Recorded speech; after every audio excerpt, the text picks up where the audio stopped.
We interviewed Dwight Hansen for our Living History project. He served as a Marine in the Gulf War. The Gulf War lasted from August 2, 1990 to February 28, 1991, and it all started when Iraqi leader Saddam Hussein ordered the invasion and occupation of Kuwait. Alarmed by these actions, fellow Arab powers such as Saudi Arabia and Egypt called on the United States and other Western nations to intervene. Hussein defied United Nations Security Council demands to withdraw from Kuwait by mid-January 1991, and the Persian Gulf War began with a massive U.S.-led air offensive known as Operation Desert Storm. After 42 days of relentless attacks by the Allied coalition in the air and on the ground, U.S. President George H.W. Bush declared a ceasefire on February 28th. By that time, most Iraqi forces in Kuwait had either surrendered or fled. Though the Persian Gulf War was initially considered an unqualified success for the international coalition, simmering conflict in the troubled region led to a second Gulf War known as the Iraq War that began in 2003. Dwight worked as an airplane engineer, but when the war began, the U.S. took Marines from all over the Marine Corps and sent them over as infantry. Dwight was stationed in Saudi Arabia and spent 6 months there as a rifleman when he was only 19 years old. Hearing about the dangers of being a Marine, it really makes you question what would make someone want to enlist in the first place. Dwight's motivations were really touching and inspiring.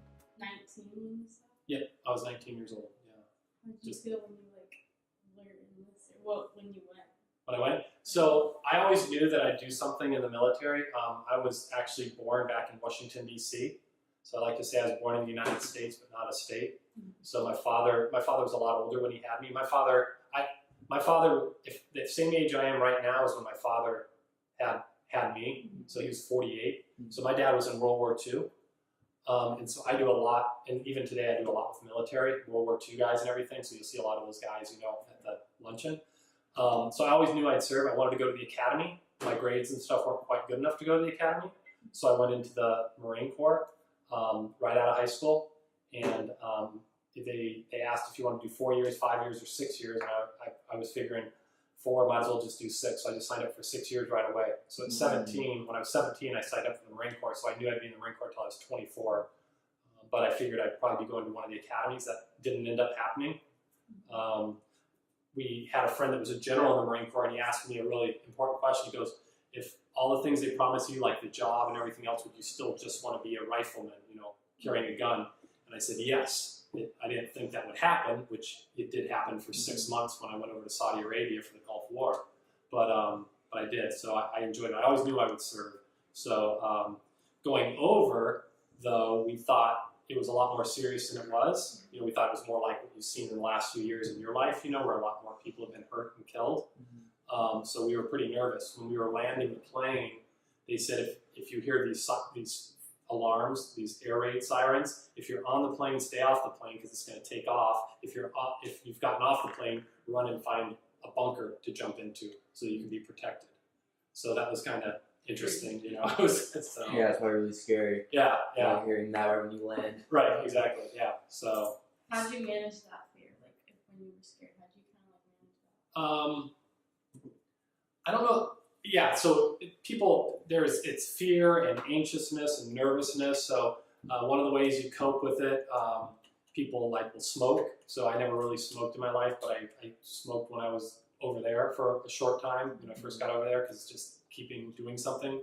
Military is a lot of sitting around idle time, punctuated by 10 seconds of all hell breaking loose type thing. You know what I mean? Yeah. So the military has a lot of downtime. People cope with it by humor, kind of gallows humor, kind of inappropriate humor, death humor, stuff like that. Right. When you're in the military, Right. So people deal with it different ways. I leaned a lot on my faith. The chaplains were great. The chaplains are the ones that would come and they'd either have Bible studies or pray with the guys and everything like that. There's a saying, there's no atheist in a foxhole. Even if people aren't religious, they'll pray. When that comes, when that time comes, yeah, you want all the help you can get. So that's how I dealt with it. And then One thing that Dwight said was truly terrifying was the constant drone of the sirens that would go off when threatened by a missile attack. The Iraqi soldiers didn't have missiles like we do today and used Scud missiles. They're using Scud-D missiles, which started development back in 1968 but hadn't been tested until 1979. They were fired somewhat randomly, and it was all based on luck whether they hit a base or not. The soldiers at Dwight's base had grown so accustomed to the constant threat it eventually didn't even faze them. That is until one day, not far from Dwight's base, another base had been hit with one.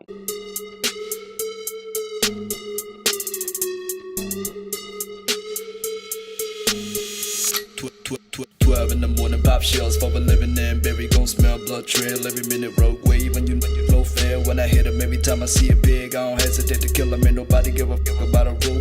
Either get diplomas or a tool. I'm a cool with my youngest no boo. When I spring in this cage, you gang affiliated with nothing but my name. Man, I don't give a about a mother pole. I'ma pull up with that stick and hit your mother dog. Man, I don't give a about a mother pole. I'ma pull up with that stick and hit your mother dog. Yeah, people be starving and people be killing for food with that crack and that spoon, but the wish they stay eating good, drop a waist, living good. Holding still Glocks, but you been a bitch, sucker thick. Grip walk, hit the strip like in Bangkok. Never ever see me ever trip, but a little brat see me on the TV screaming, do a damn fraud. And you don't want off with a trigger like me. When I pull up in the Maserati, better duck for your brain spider. When most people think of vehicles in war, they think tanks, jets, or trucks that would carry missiles like the one shown in the earlier video. But Dwight did something incredibly daring off of a non-typical military vessel, one that stands, on average, at 73 meters tall. They said we were going to load one ship, the Hanjin Jeddah, and it was going to come back to the United States, and that would be it. Well, we ended up loading that ship. It came back to the United States. We loaded 3 or 4 other ships with bombs that we didn't drop. And that ship came back, we loaded it again. So we loaded that ship twice, and then we came back home. So, funny story about that was, since that was the first ship and the last ship, so like 4 months later we were still loading ships, everybody was going to jump off the side of the ship into the harbor, into the port just for fun. Mm-hmm. And at lunch I was sitting there looking at it, I told the guy I was with, I'm going to jump off the top, the flying bridge. So if you ever go by in Long Beach, the flying bridge of a container ship, mm-hmm. It's about 90 feet. And I said, don't say anything to anybody just in case I chicken out. And so I get up to the top when everybody's jumping off the side, and I get up there and I don't have my boots on. I'm like, wow, if I land wrong or something, I could break my feet. So I went and put my boots on, and I stood up on the edge, and I looked at the guy. I said, if I think about this, I won't do it. And I stepped off. Oh. And it was 90 feet, and I hit the water. It knocked me out when I hit the water because I went in and I went like this too quickly. I needed to stay like this for a second and then do this. And I did it too quickly, so I went in at a slight angle like this. So I had bruises from my butt all the way down to here, these big, huge black bruises like that from where I hit. But they thought something happened to me because I floated back up, right? Because I was knocked out. So anyhow, I did that. With crazy stories like that, you wonder how and when he'd be able to tell his family about it. Communication, and allowed time to do so, was a lot different than what my group had originally assumed. Often do you contact your family? Do you spend a day, a week to FaceTime them, or did you have a lot of contact with them? Yeah. So when I was in the Marine Corps, the internet didn't exist yet. Mm-hmm. So the internet came into existence a little earlier, but basically not till '93 or '94 when I got out. And so my family lived in Southern California. So my sister lived in Orange, which is just north of Irvine there. And then my mom lived out in Moreno Valley, so they had moved down this way. So I got to see my family probably every week or two when I was in. Overseas, back then, you had to make phone calls. And so it's kind of funny, I was at Camp Pendleton where I did a lot of training. It's still there at Camp Pendleton on the way to San Diego. They used to have these huge phone banks where they'd have 40, 50, 60 payphones because there were no cell phones back then. And that's how everybody would just wait in line to talk on the phone, and they'd say you only have 5 minutes. So like over in Saudi Arabia, they had these tents set up with phones in them, and then you could call home, and each person was allowed 5 minutes to talk to home, every day or every other day or whatever. So you could do that. So it was, and then writing letters, of course. So you could write letters. Now, guys can FaceTime or, do anything, Snapchat, they can Instagram, they can, whatever. One thing I found really admirable about Dwight is not only did he serve, but even today he continues to help others who served. Sanders, he was at Hospital Point, right by the hospital during Pearl Harbor, and he shot down a Japanese Zero before it could hit the hospital. That's also where the Nevada grounded itself. This gentleman next to me right here, this is Woody Williams. He's one of the last 6 Medal of Honor recipients remaining from World War II. He was on Iwo Jima, and he used a flamethrower for over 4 hours to clear a path. And the thing about flamethrowers is that all the Japanese were aiming for him, right? Because if you hit the flamethrower, they literally explode. So for 4 hours, he kept going back, getting more flamethrower packs onto his back, and then going back out for 4 straight hours. Wow.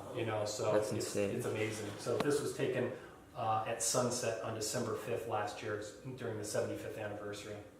So, so anyhow, I do a lot with Pearl Harbor survivors. I do a lot with World War II guys. So just because I think it's so neat what they've done. Yeah. And then I teach my kids to, like I said, tattoos and all that other stuff. The other thing I try to teach them to do is to look for, you probably heard about Vietnam and how, people didn't, say thank you to the Vietnam veterans and everything when they are welcome home. So we teach them to look for the ribbon, or if they see Vietnam veteran, they tell them welcome home and then thank you for your service. Because whatever you thought about that war or not, they were just doing their job, right? They weren't trying to, make policy decisions or anything. Right. It's just what they're told. Exactly. Yep. Do you have any tattoos from over in South You know what? I don't. I got out of the. I was thinking about getting tattooed when I was first in, and I never did, and probably the only time I would have. And I